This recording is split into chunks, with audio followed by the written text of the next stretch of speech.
Welcome back to Reality Asserts Itself on the Real News Network. I'm Paul Jay. We're continuing our series of interviews with John Kiriakou. Thanks very much for joining us. Thanks for having me. And just to remind everybody, John is a former CIA officer, yes? And you'll find his whole biography below here, and I'm hoping you've watched the earlier segments, because this is going to make a heck of a lot more sense if you have, because we're working our way through John's life. You left Greece. You came back in the year 2000, and Langley, you're working on Greek terrorism, and then 9/11. So where are you, and how does it affect you? I was at CIA headquarters that day. I was supposed to go to the White House that morning with Cofer Black, later Ambassador Cofer Black. Cofer, at the time, was the director of the CIA's Counterterrorism Center.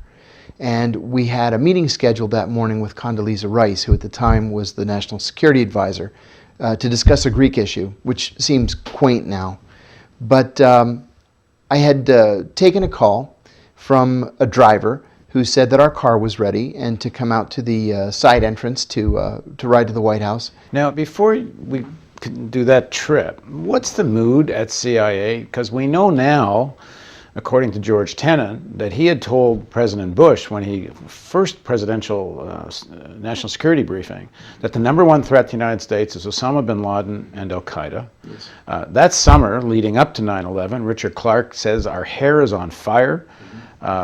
We know now that there were at least 4 or 5, and maybe quite a few more, very specific pieces of intelligence that suggested there was going to be an attack. In fact, it was even known some of the people that ended up on the planes that even had been identified pre-9/11.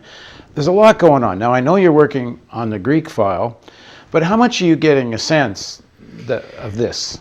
Well, I mentioned this in my book. In July, it was July the 6th, 2001, I was asked to spend the day with a visiting group of Arab intelligence officers. They came to have a day of briefings and meetings and handshakes and gift exchanges, and we did this kind of thing all the time with our foreign partners.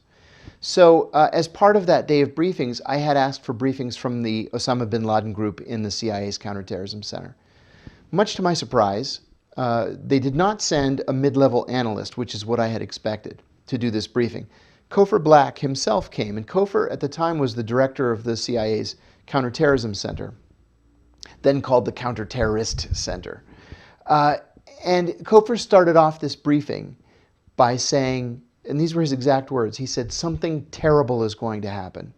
We don't know when and we don't know where, but we know that it's something on an unprecedented scale." He said, "The mood in the Al-Qaeda training camps is one of jubilation. We're hearing trainers speaking to their students and crying and saying, 'I'll see you in paradise.' We're hearing code words used to describe a major attack. The salesman is coming with vast quantities of honey. There's going to be a great soccer match," things like that. And he said, we've never seen anything like this before. Our problem is we don't know when, and we don't know exactly what the target is. And he said, "I beg you, if you have any sources inside Al-Qaeda, please help us." Well, these guys were silent. I think, frankly, they were stunned into silence, as I was. And at the end of the day, after they had left, I went to his office to thank Cofer for spending the time doing the briefing. Again, this was very unusual. And I said to him, "Cofer, I have to ask you, was that for their benefit? Or are things really that bad?" And he said, "Things really are that bad. We're going to get hit, and it's going to be terrible." This is July of 2001. Now, we know there were various sections of the military intelligence and other areas of various intelligence agencies that were trying to model what the next tech might be. Yes. One of those models from military intelligence was planes hitting the Twin Towers. One of them might even fall down. We did an earlier report on this. Some investigative journalist, Jason Leopold was one of them, actually talked to one of the guys who was running that unit. That information, as far as we know, was suppressed in a sense. May have not made its way up the food chain, which is rather odd. Richard Clarke talks about, in fact, did an interview just a couple of years ago, which we also have, we ran on the Real News Network, with some critical information that never made it to him. And he said that information, in the normal course of things, would have made it to him. Someone had to intervene not to let it go up the food chain. 50 CIA personnel knew about this. You have to intentionally stop it. You have to intervene and say, no, I don't want that report to go. And I never got a report to that effect. We asked Senator Bob Graham specifically about this memo, Osama bin Laden plans to attack the United States, that no action was taken after that memo. Now you get a memo like that, and you've got the CIA saying something's coming. How do you not do something? I remember Dick Clark and Cofer Black both saying that they were shouting this from the rooftops, and no one in the Bush White House would listen to them. You're right about the modeling. We knew from the early 1990s that Al-Qaeda was interested in using airliners as a weapon. The CIA analysis at the time was that the attack would probably be against American embassies again, overseas, because they had had such great success doing that in the past. Except then you get the memo. Right. The memorandum of bin Laden plans to attack the United States. Well, we wrote the memo. Right, you wrote the memo. Yeah, we wrote the memo. The CIA writes the memo as a presidential briefing. Yes. Right. Yeah. So where did the information come from? Which information is that? That Osama bin Laden plans to attack the United States. All source intelligence. The analysts were able to put that together, and based on these little bits of information that they're able to pull together, they decided that the attack was probably going to be in the United States, or at least that the intention to attack was in the United States. We didn't know that they were already here because the FBI didn't tell us. This is the group in Seattle. Well, they were all over the place. They were in Florida, they were in Washington, they were all over the place. But the FBI did have knowledge of certain... Or at least some of them. Some of them. I think the one in Seattle in particular turned out to be an FBI informant that had two of the people... One of the hijackers? No. I'm talking about the 19 hijackers. Yeah, two of the hijackers apparently were staying with a guy, a professor, who actually had some informant kind of connection with the FBI, and the FBI didn't tell the CIA. The FBI's relationship with the CIA at the time, and really throughout history, has been absolutely terrible. We don't like them, they don't like us, and at least until September 11th, and probably for some time afterwards, there really was very, very little cooperation. Now, there were FBI agents, certainly, who were assigned to the CIA's Counterterrorism Center, and there were CIA officers assigned to the FBI's Counterterrorism Center. But that didn't necessarily mean that both sides were seeing all information. You get a memorandum, you write a memorandum, but I say you, I'm meaning the president gets a memorandum from the CIA saying Osama bin Laden plans to attack the United States. Mm-hmm. You guys have intelligence at the level that he tells you and he tells this Arab country's intelligence officers that something terrible is coming on a whole new scale.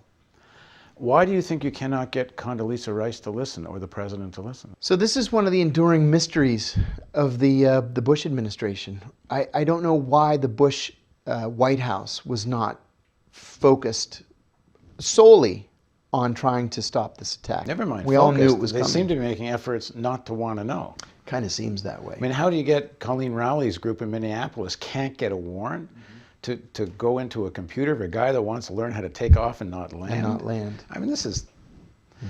How do you demote Richard Clarke? How do you have a briefing from the head of the CIA who tells you the number one problem is Al-Qaeda, and you demote your anti-terrorism czar? It's a good question. How do you tell, apparently the FBI was told, don't focus on terrorism, we want you to focus on white-collar crime or something else. There was an article just in the paper saying that the FBI is still unequipped to handle counterterrorism cases. Nobody there speaks Arabic, for example. They're still not focused. Well, I guess what I'm suggesting is that, not suggesting, there seems to be actual real evidence, hard evidence, that it's not a lack of focus. They were told not to focus. By whom? By the White House. The White House is telling the FBI to deprioritize terrorism. They demote Richard Clarke. And then Richard Clark's screaming. He can't get their attention when his hair is on fire. I mean, I asked Senator Graham this. Well, what do you think? Is this like a deliberate culture created to not know what's coming? And here's what he said. The fact that it was so pervasive that virtually all of the agencies of the federal government were moving in the same direction, from a customs agent at an airport in Orlando who was chastised when he denied entry in the United States to a Saudi, to the President of the United States authorizing large numbers of Saudis to leave the country, possibly denying us forever important insights and information on what happened. You don't have everybody moving in the same direction without there being a head coach somewhere who is giving them instructions as to where he wants them to move. So that includes before and after the events? Primarily before the event. After the event, it shifts from being an action that supports the activities of the Saudis to actions that cover up the results of that permission given to the Saudis to act. There's got to be a coach. The coach is in the White House. He didn't say Dick Cheney, right? But one can. He's not leaving much difficulty trying to understand what he's trying to say here. What do you think? Was there a deliberate leaving the back door open? And let me put one more little piece of context. We know in the Project for New American Century, this document that a lot of neocons signed in the 1990s, which called essentially for the assertion of American military power around the world to reshape the world. And it goes so far as to say international law was like useful when there was another superpower. But now it's not really so necessary anymore, international law. We need to do the regime changes we need. But they say we'll never get the American people behind us because there's still the Vietnam syndrome, and only another galvanizing event, I may not be quoting exactly, but it's pretty close, a galvanizing event like another Pearl Harbor would create public support for this kind of a foreign policy. Then we get what seems like evidence that they don't want the agencies to know. I don't know, to be honest with you. I can speculate. I can tell you that the war game model showing an attack with an airplane was one of hundreds of models. To be able to pick out one model and say this is the one that it's going to be, I think was probably impossible. I can tell you in the CIA, I never saw people work so hard in my entire life trying to disrupt this attack and having not enough information and nowhere near the budget necessary to really do it. And doing it in spite of the White House, in a sense. Yeah. Because the White House is not listening to their own CIA director. They're not listening, they're not cooperating, and they're not offering appropriate funding. Now, Dick Clark was a hero of the Clinton administration. But I think that when the George W. Bush people came into power, they saw this guy that's been in the same position for 10 years, he's gay, he's a liberal Democrat, it's time to give him the heave-ho. So why not give him the heave-ho? And they demoted him. No. Why not give him the heave-ho and put someone else at the same level with cabinet-level access and put in somebody you like? Who, it doesn't have to be Richard Clark. Condi Rice took it over. It was supposed to be Condi Rice's responsibility. Counterterrorism. Not even listening to the people who are doing the work. Well, that's on Condi Rice, isn't it? Well, partly. Yeah. But as I'm saying, there seems to be a pattern here. It's not like it's not just some series of. I wouldn't call it hard evidence, though, like you do. I would call it some circumstantial evidence. Certainly enough evidence that it should be looked into, wouldn't one say? Yeah, I would think so. Sure. But who in Congress has the balls to even take something like this up? It's just not going to happen. No, it's not. But the media doesn't have the balls either. Well, the media doesn't have the balls. No. After we interviewed Bob Graham, agree or disagree, Bob Graham is an insider. Bob Graham is a serious intelligence guy. Yes, he is. Highly respected. After he leaves the Senate, after he writes this book saying the number one reason to impeach George Bush is because he didn't stop 9/11, and he could have. That's in Graham's book. After he says that the Saudis are directly involved, I mean, he says all these things, and Leon Panetta appoints him to the External Advisory Committee of the CIA. Right. Like, he's not a marginal No, crazy he's a person. serious right? guy. Serious Right. guy. So I do this interview with Graham, and he says all the football players running in the same direction, and we're talking about the American intelligence agencies not being able to pursue what they find is evidence of a growing plan to attack America. He says there's a coach. That's news, right? We send this out to all the news organizations up and down the United States. As a release, we offer them the footage for free. We give them a transcript of the key sections. Not a single news agency or newspaper even calls us to find out what we have. That's the story of the mainstream media in this country. They're just not interested in deep, investigative, serious reporting. They're not, I mean, I have to say, I think part of it is this stuff about the buildings coming down and, explosives and various thermonuclear stuff.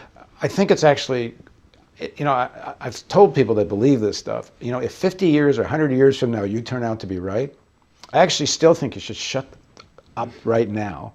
Because there's a real conspiracy, there's at least some verifiable evidence that there might have actually been a deliberate attempt to mess with the intelligence agencies and leave the back door open.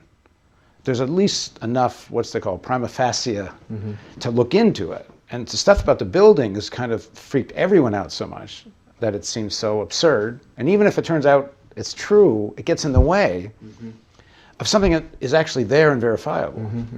Something important. Well, rather important is 9/11. If the thing is, if there is a certain kind of collaboration, and if it is with the Saudis, which is what Bob Graham's committee concludes, that the Saudi government is directly involved in their words facilitating, or Graham's words, facilitating and funding, then... See, I never saw that. I saw Saudi individuals who some of whom had ties to the Saudi government or the Saudi royal family, but I never saw this as a Saudi conspiracy. He says so. He says the committee reached that conclusion. My own take, having interviewed quite a few people that know the Saudi governmental structure, they describe it more like a feudal structure in a sense, that there's many power centers. Sure. Well, no. There aren't many power centers. There's one main power center, and that's the king. He's an absolute ruler. But there are influential people around the country, and their influence is based on the amount of money that they have. That's been going on since oil was discovered in Saudi Arabia. So you can imagine that something like this can happen without coming directly from the king. Absolutely. Absolutely. I mean, look at the bin Laden family. The bin Laden family, it's a highly respected old family in Saudi Arabia, originally from Yemen. The old man, bin Laden, was worth billions of dollars, and it was because he was the country's greatest construction magnate. And not just for Saudi Arabia, but first all over the peninsula and then really throughout the Middle East. If you wanted something built, an airport, a port, hospitals, hotels, it was bin Laden that did it.